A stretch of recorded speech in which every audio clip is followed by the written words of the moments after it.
O, Daddy Frankie, baka naman nakalimutan mo na yung motor. Alam mo naman, kailangan na kailangan namin talaga ng motor. Yung motor namin laging sira. Ay, naku. Hindi na yung motor, hindi ko na kaya yun, Nanay Ansing. Maniwala ka sa akin, hindi ko na kaya. Yan, no? Oo. Sabihan mo yung asawa mo. Total, nagbibenta naman araw-araw. Diskartehan nyo na lang sa iba. May nakita naman ako doon, nasa vlog mo, may nabili ka na daw ng motor eh. Wala akong biniling motor. Sa fake account siguro yung mga nakikita mo. Ay, gano'n? Oo. May pick account ba? Oo. Nakikita naman po niya na lumalaki na yung yung mga baboy. Kaya hinihiling po niya na, sabi niya, pwede bang yung isang baboy na lang, mama? Sabi po niya, kung ano po yung masasabi niyo, sana po pumayag po kayo. Sana nga pumayag po kayo na ipanghanda na lang namin yung isa. Kasi birthday naman po ng anak ko, magsi 7 years old. Matalino yung anak mo, Nanay Ansing. Advance din mag-isip, mana sa'yo. Magsi-7 pa lang, nakita na niya yung baboy, yun ang panghanda gusto. Opo. Mana sa'yo yung mga anak mo, Nanay Ansing. Ay, madatalino po yung mga anak ko. Mana sa'yo? Oo. Ay, hindi naman po ako matalino. Hindi, matalino ka, Nanay Ansing. Advance ka mag-isip eh. Ay, gano'n. Oo. Hindi naman po. Eh, akalain mo, 6 years old, running 7 eh. Di ba? O, di ba pinaganda naman po yung 7? Opo. Sige, wala na akong masabi sa'yo, Nanay Ansing. Pwede ba makita? Pwede ba puntahan? Sige po, Gusto tignan ko po ipakita natin. rin na, para makita rin ng mga sponsor natin. Tara. Dito po. Nanay Ansing talaga, kahit kailan. Kung pwede lang naman po. Ay, kaya nga, hindi naman ako ang magde-decide yan. Di ba? Paano pag hindi ako pumunta dito? Hindi ako pumunta dito, lilitsyonin mo na talaga. Hindi, pupunta po kayo sa Pangasinan. Sasadyain ko po talaga kayo. Para ipagpaalam. Patay tayo dyan. Ang ganda-ganda ng pagkasabi mo sa akin noon na para may aalagaan ka dahil ang request mo, livelihood. Eh ngayon, ano nangyari? Bakit gusto ng litsunin? Wala po kasing pangbiling ng pansit. Pansit o kaya sopas po, saka Ay, ganon? spaghetti. Sana.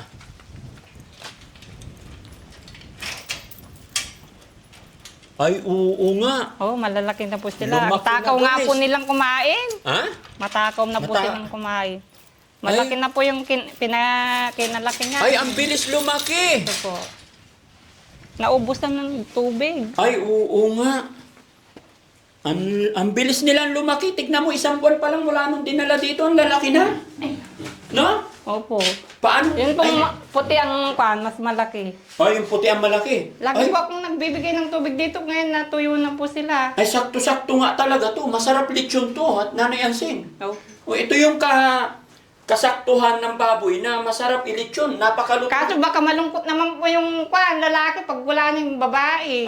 Isang lalaki to, isang babae. Opo. Ano yung lilechonin mo? Yung babae po sana. Kasi Ay, bakit malaki. babae? Ikaw talaga. Ah, Dapat ang lilitsunin lalaki para yung babae manganak. ay, ganun po. Pero nakakahiya naman, sana palakihin nyo muna ng husto, patagalin muna. Isang buwan pa lang, di ba? Anong petsa ngayon? 10 po. Oh, kailan namin to dinala? February 9. Oh, sakto isang buwan. Opo, kahapon. Tapos maglilitsyon ka na. Po sana.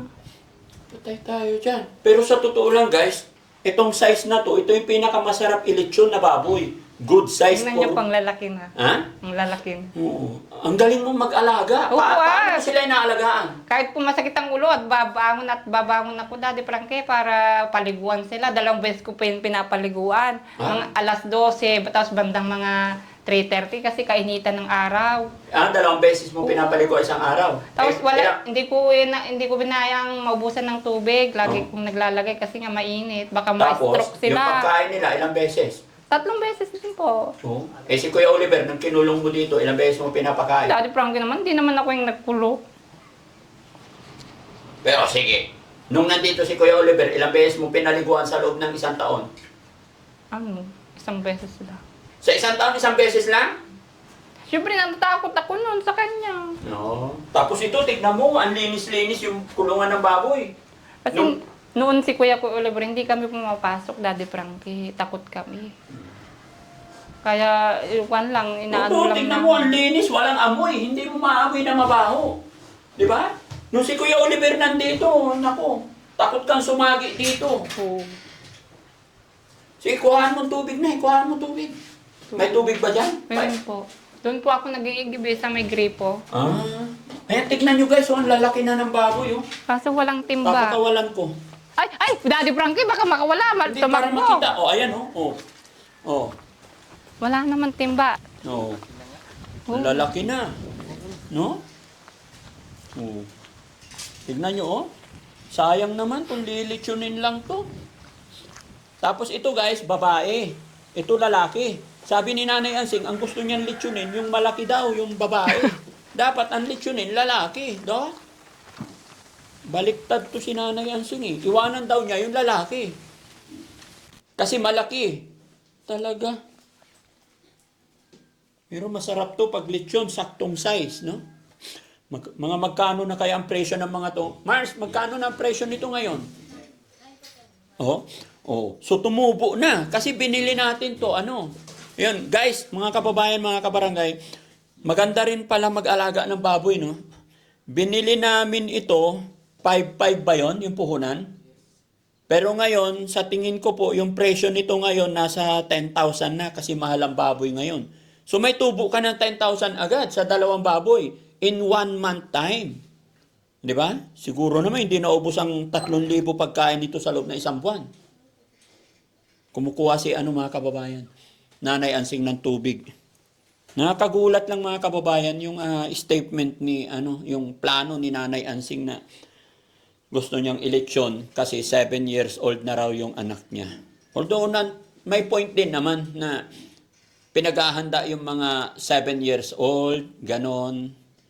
Pero yun lang, nakakaya sa sponsor, kasi sinabi niya noon, gagawing hanap buhay. Papaliguan ko na sila, Daddy Frankie, kasi mainit. Nakakaawa. Oo. Ang galing mo mag-alaga ng baboy, Nanay Ansing. Oo, Daddy Isang buwan Frankie. pa lang, oh. Alam mo yung presyo ng mga yan? Siguro nasa 10,000 na Ay, yan. kalaki na pala. Oo. Isang buwan pa lang nakaraan. Oo. Ang bilis. Dito mo lagay tubig para inom sila.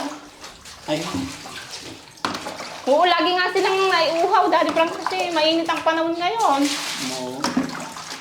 Hindi naman sila nabibitin sa pagkain. Hindi naman, Daddy Frankie. Talagang sinasakripisyo namin bumili. Oo. Ang galing mo pala mag-alaga ng kampi ay baboy. Oo, Daddy Frankie. Para mabilis silang lumaki. Kahit pagod ako, talagang naalagaan ko silang mabuti. Oo. Oo, ang dako nilang uminom mo. Oo. Mainit kasi. Oo, mainit na yung panahon ngayon. Summer na kasi. Matakaw na sila ngayon. Oo, Daddy Hindi Frankie. na sila mahiya kumain. Hindi kagaya dati nung kararating lang nila, nandun lang sa sulok. Oo. Natatakot sa akin. Parang, nahihiya pa. Ngayon, hindi na mahiya. Kinakabahan ako, ay baka mamatay kayo, sabi ko, kumain kayo. Tapos hindi nila nauubos yung pagkain nila. Ngayon, kulang na yung pan. Binibigay ko minsan, maubos nila, magdadagdag na naman ako. Oo. Ganon talaga ang baboy. Oo, ganun palang baboy no, Daddy Frankie. At least matututo ka na mag-alaga, tuloy-tuloy mo na yung pag-aalaga. Alam mo ba, pag napaanak mo yan, swerte yan. Oo nga. Diba? Natututo na din akong mag-alaga. Ganito pala yung mag-alaga, sabi ko nga minsan. Oo. Kasi Swerte yan. ngayon lang ako nag-alaga eh.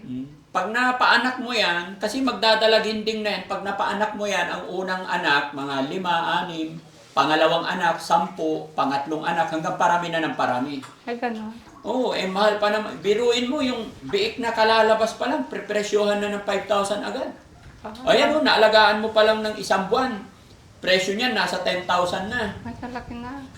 Di ba? Minsan pag gutom na gutom sila, natatakot ako kasi kumakagat sila. Kaya pag-isipan mong maigi, Nanay Ansing, no? Pera-biro, pag-isipan mong maigi yung gagawin mo, kung anong gagawin mo sa kanila, pero maganda isip, hanap buhay. Oh, dahil. Ha? Palakihin mo na, no? Oo. Mas malaking bayad. Mm-mm. Pag malaki na ng anak. Oh, sige. Kaya pag kausapin ko yung anak ko, Daddy Frankie. Oo. Sige, tali mo, baka makawala. Wala naman nangunguha ng baboy dito. Ay, minsan nga sabi ko sa asawa ko, Daddy Frankie, bilang ko ng yung lock. Baka pag tulog na tulog kami, kunin yung baboy natin. Sabi ko. Oh. Kaya minsan pag pumunta akong bayan, bibili akong padlock. Oo. mahirap na, baka tangin pa yung baboy ko. Pag-isipan mong may, ano lang, Nanay Ansing, pag-isipan mong maigi, kasi bigyan natin ng importansya, halaga, yung tulong ng mga sponsor natin. No? Sabagay, Huwag tayong magpadalos-dalos nakakayagi. para hindi sila magtampo sa'yo. Nakakaya din galawin kasi yung baboy. Kasi bigay ng sponsor. Although na naintindihan kita kasi sabi mo magsi-7 Oo, birthday Daddy yung anak Frankie. mo, Magsi-7. bigyan na lang siguro kita ng panghanda, ano? Ay, salamat naman. Oo, Kung para ano, parang hindi pero- na ko na magalaw yung baboy, Daddy Frankie. Okay, sige. Para hindi ko nagalawin. Mm. Panghanda na lang ng anak ko. Para maging matawa naman yung anak ko. Oo, kasi sayang, isang buwan mo palang inalagahan eh. Oo, No? Daddy Frankie. O ito, 30,000. Ay, ang laki naman. Bilangin mo.